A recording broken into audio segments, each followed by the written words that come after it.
When it comes to the particular stereotype, it's about Polish people being cold. You understand? Cold, not smiling. In fact, this is like the most generic answer.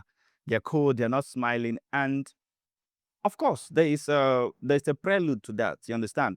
You wouldn't, if it were to be your country that disappeared from the map 3 times, 2 to 3 times, right? Your country disappeared from the map. You came back, and you fought for it every time with lots of your people dying off. I mean, you were going to not be very open to everybody, right? You're not just going to allow people come in and just welcome them in. They have to earn it, earn that, right? And that is the thing. Although people say they are cool, they are not exactly that. Polish people have been the most helpful people. I could remember one of my just out there experience I had with a Polish person was I was at the metro station. I remember that day I was coming back from working in a factory. I was so tired and exhausted. I was disoriented. I was at the metro station and I was about to buy a ticket, right?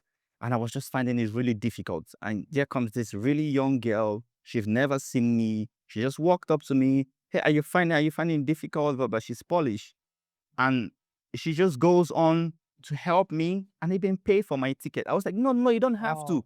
But she paid for the ticket. She got me everything. And that was one experience that I said that will stay with me. And so many others like that, whereby people have been so helpful to you upfront. Without even asking. Yeah, because many times some people say you have to invest in the Polish people before they can. But sometimes they see the opposite. Now, of course, do they have people who are on the other end? Yes. But the ordinary, everyday people are not like that. And yeah, they have some of the most beautiful smile if you truly make that smile. Because for them, I think every smile is valuable. Unlike the British people that smile always, but for the Polish people, their smile is normally genuine and valuable. So, Talking about smiles, tell me about dating in Poland as an African. ooh. What kind of challenges you have? I mean, personally, I remember even when I started, at some point I was doing the street interview. I was going to girls. Yeah. And I was asking them, would you like to rather date a foreigner or a Polish person? Now, 90% of them will tell you, I'd rather like to date a Polish person. Only few would say a foreigner. And of course, it is because of the obvious language barrier, cultural barrier, and stuff like that. I mean, if you really want to date a traditional Polish girl, you have to be ready to give up African food for some time. And for someone like me who is a foodie, oof, that has been a real difficult challenge. It's a deal breaker. Yeah. I mean, of course, you have a few of them who are going to be willing to go and learn but most Polish women that I have been around will tell that they hate the strong smell of the fish. There's this fish we have from Nigeria. We call it the stockfish. Sorry, man, but I agree. Halal, I love fish, but I agree, man. They hate that strong smell of that. And that fish is prerequisite in the normal African dish, Nigerian dish. So this makes you to kind of miss it. So you have to either someone like me who don't love to cook. I hate cooking. I tell everybody who comes down that I hate cooking. I'm not a cook fan. But when you date like a Polish person, the biggest challenge has been for me when it comes to the aspect of the food. Yes. Getting to eat my food, I have to almost abandon eating the food, or maybe I have to cook it for myself. You understand? Which of course is normal. It's life. That's the major thing. But then other ones too. When it comes to the language, the girls are really doing good. The Polish girls are doing good with the language, And to be fair, if you're a good looking African guy, dating it's not that difficult in Poland. So they like Africa, the guy. Very good looking. For me, my greatest fear is the fear of fantasization. Yeah. Of being fantasized, of someone taking you as this guy is I mean, there's a lot of black people here, so in Poland now these days, so that is also going out of the window. That's the good thing. Fetishizing you, fantasizing and fetishizing you. So because of there are more black people coming into Poland, available everywhere. so it's now almost available. So it's not a commodity. It's not no longer, more or less a fetish. So do you think that some Polish women, they use they use black men just for like enjoyment and then no relationships? Because I know that in Africa we have we want commitment. We are not Yeah. not every African is playboy. Some of them are they want to have relationship, but he came here. Woman wants to use him. I mean, the truth of the matter is, I think it's vice versa. Vice I think it's versa? I think it's vice versa. I think they are also Africans are also using them as playthings, and they are also we who are also using them, and they're also using us as playthings. Like, I mean, some of them know, like they know. I think it's vice versa. So you cannot necessarily blame it on one particular race or them using you. Also, the police with they love hard.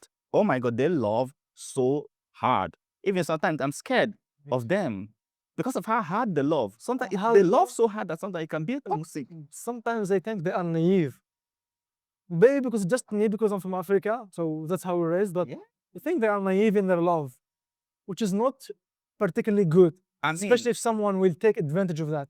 I think that what happened is we are from a culture where love like that is not displayed so much. Exactly. They make there's a spectacle about love that the Polish people make. They create the spectacle, the rainbow, the kiss in the public, holding of hand. They put a lot. The women put a lot into this, right? And we are from a culture whereby most of the time the love is not happening that much open. All of those smudgy, so all of those affectionate things, are not happening that much. It's happening. It might be, but it's not that public. Exactly. And because of that, we feel that they are naive. You understand? Because it's not something that is used to us. So the thing that becomes is sometimes you try to tell them, you have to level it out. Don't be too much. too You much, understand? no. Don't be too much. And that might make you feel like they're naive. You know what is true love? Yeah. Is when you fight with your mother, you had the fight, and then after like 1 hour, she will bring you food. Man, that's how African express love. I think we express it not through words necessarily. We express it through actions. Actions. Like subtle actions, not like, oh, come hug me, come do this, come do that. I remember telling one person, I said, you kiss me too much. And she was so offended by that. But like, she's like, Man, like, kissing. Right. But I came from a culture, I don't know if I was kissed like Yeah. publicly twice or so. I don't think I was I can't remember, to be fair. And it is what it is, right? Yeah. I don't hate anybody for it, but like for me it was just too much. Right? Like, please turn it down a little bit, right? You were kissing me too Let's much. do it in private. And it Chill out. It was it was so like what the hell is wrong with this guy? Is this guy sick? Right? And it can be really a point of Block. of It's a that, cultural thing. the cultural thing. What kind of tips you can give to Black African in order to, let's say, find a good woman? What I noticed about the people who were very good is their ability, because most of the time, as an African who is coming over from Africa, especially if you're not like the son of a president or son of a this, most times you have so much block. You have Exactly. so much block. Is it from the catapobito? Is it from the jobs? Is it from losing your job? Is it from getting a house? Is it, the legitimate and genuine ones by knowing those who are willing to go out of their way to get things done for you. Those who are willing to go out of the way. I can still attribute where I'm staying now to the girl I dated, right? The place I'm staying, she helped me, not necessarily that she paid for, but she helped me speak to these people to convince them, because at the time, it was hard.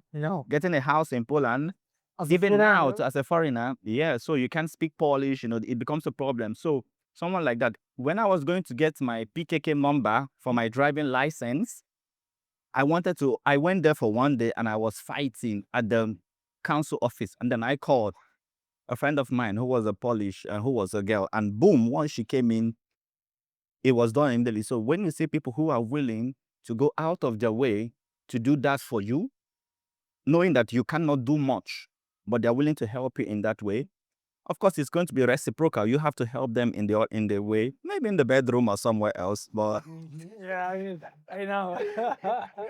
when you find someone who is willing to do that, that's the real one. That's the real one. Yeah. And do you think that economically Poland is doing very good? To be fair with you, I think it is more on a GDP level, and sometimes GDP doesn't actually reflect directly on the lives of the The people. citizenship. Levels, yes. So you can see they have this 1 trillion, 1 Ds, 1 billion, million, and they're going up, up, up. But things are getting more expensive. And I think it is normal with inflation. Every year things gets like more expensive. Unfortunately, we shouldn't see it as normal, but Yeah. unfortunately, that is the world we are That's the in, word, the financial system we are in. It's rigged. So it is, yes, kind of rigged, right? So things are getting a little bit more costly. What 200 zloty could buy for me 4 years ago, it can't even buy a half of it now. I go to the my Carrefour Express and I'm spending 100 zloty for a little bag. I'm like, Little bag, what did I just buy? You know, and stuff. And it's a reality that not just foreigners have to fit, but also Polish people too have to deal with. It's Polish I people think have to deal it's with. happening after this war, tensions going on. Yeah. Yeah. I mean, I think even it started all the way from the Ukrainian war, Mhm. affecting a lot of oil because it's just like around them, chaos Mm. breeds ground for financial troubles. Yeah, because also financial trouble in Ukraine, the war and everything brings trouble to Poland because we see a surge of Ukrainian here. I think Poland has like more than 1 million Ukrainian here. It also made life harder for us, especially in Kartabobeto. Exactly. But I'm also surprised at how their infrastructure managed. I'm surprised that the Polish infrastructure was not completely overrun during the war for some reason. And to be fair, one of the other reasons after I researched Poland and I chose to come was because Poland had always found a way to survive all the crashes that Always. happened, all the economic crashes, all the financial challenges that the globe or that the world was facing. Now, did it affect Poland? Yes, but they always found a way to either come out on top or get around it. So I was like, this is a country that understands a certain level of financial system. That is why they have decided that they are not going to change their zloty. They are going to keep their zloty. Yeah. This is like very wise of Yeah, them that's to do smart, I that. think. Smart of them to in its own way. I know some people are also against it, right? But it's also smart of them in their own way. And they have found a way to keep the financial pressure eased. And I'm sure that they always find a way to come out stronger. That's why that was one of my strong reasons why I chose them. So in as much as it's looking a little bit bleak now, Yeah. I already saw fuel has gone back to the price of the diesel has gone down back Yeah. already. Well, Why yeah. the war in some places and places, some people are making it difficult. Poland has already almost gone back to normal. Yeah, but No, and how do you think about content creation in Poland? You yourself are a content creator, a very popular one, funny, funny guy. How did you start creating TikTok shorts? I started creating contents for a different reason initially, right? What was the reason? I wanted to put myself out there. You understand, right? I wanted to put myself out there through other channels, right? Because I mean, we were getting to know people. If you wanted to know someone, then if you wanted to know, like, let's say you meet a girl or stuff like that, you either had the Bumble or the Tinder or this. And then I started hearing of Facebook, sorry, TikTok being also a good platform for communicate and get to know people, you understand? So I decided, then I opened my TikTok, right? And then I started just posting there. I would say something like that. And then at the end of the day, whatever I say, and I would say Soto kurva, yes. Soto kurva, yes, at the end of the day. And for some reason, because that was like the only Polish phrase I had known. And for some reason, the Polish people started liking it. I was like, what am I doing? I only added this Soto kurva, yes, at the end. And they keep liking it. And before you know what is happening, I started making more and more. And people started following me. And I'm sure I didn't, I don't know if I met anybody at all from the social media again, from TikTok. I just became automatically a content creator by mistake. You understand, right? That was not actually the goal. But I became because they had liked that I was, Doing this. into the system and just showing life as a foreigner. You understand? And saying and ranting and saying Soto kurva jest. So Do you think it's lucrative business? Like, to be fair, you have to be at a certain level before it becomes a lucrative thing. can you right? give us the level? You have to be able to pull millions of views. When I mean to the 50s or 100 millions per month. You understand? Monthly. Yeah, monthly, yes. And you have to be able to have over 50 to 100,000, 200, 300,000 and above, right? When you get to that level, then you can be able to say, okay, let's use this as a career. Not necessarily a career, but as something that can pay you lucratively. Yeah. But in general, if you're able to get attention, you will get the views. Either you are paid from something like Facebook or like TikTok, or you pay. So if you're able to get attention to yourself as a creator, you will automatically be able to make money out of it. Maybe I don't think you can use it to do your kata pobito, at least not yet.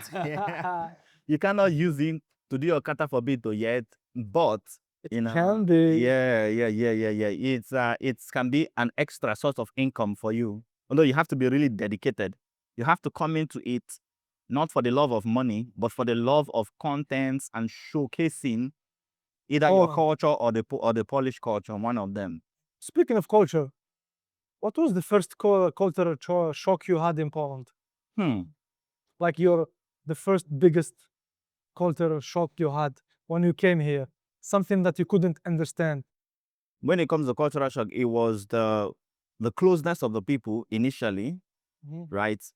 Because I was thinking that, what we have, I was always used to America and the way Americans were, because this is what the movies we were watching, American movie. We knew in Africa, we know whiteness from the stand of America.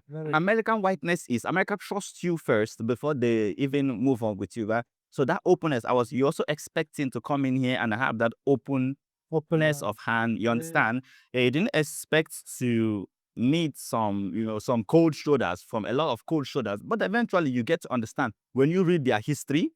You get to understand really why they are like that. You get to understand really why they are like that. I think it's normal. And then also you talked about racism. Yeah, you talked about racism too. I think when it comes to do with racism, the Polish people are very strong, opinionated people. Not racism, they are just strong, opinionated. Now, the truth of the matter is, those who are racist are openly racist. They will tell you that they are clearly racist, they don't like your days. Those who are sexist, they are openly sexist. Those who are gays and lesbians, they are openly gays and lesbians. Those who are whatever they are openly, they are unapologetic about whatever they are. So you get a mix of everything.